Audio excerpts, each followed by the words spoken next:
calling on their ancestors for strength, knowledge, and guidance. Shannon Kalepa is a survivor of last year's historic fire in Maui, now dedicating much of her time to the reforestation of their land in Lahaina. My home was, just fully destroyed, and we're going to start with a foundation, and then it's going to grow into this beautiful tree, and it's going to shelter us, and it's going to give us life, and it's going to feed us.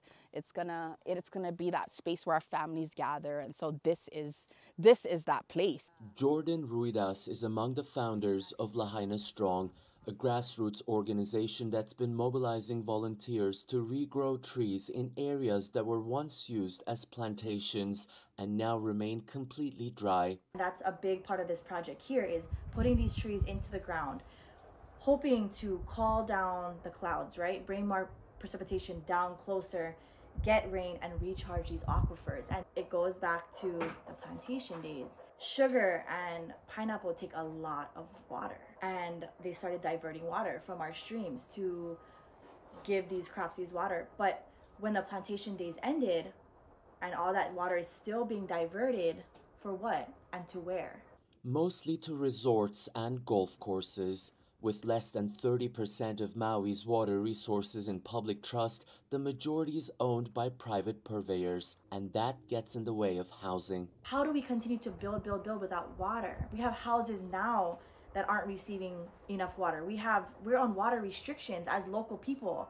Like, we see that all the time. Oh, we get fines if we water our yards. We get fines if we wash our cars. But you look down there to Kanapali, green. They're still watering their golf courses. They still have their water features. They still have their pools. Why are the locals on water restriction?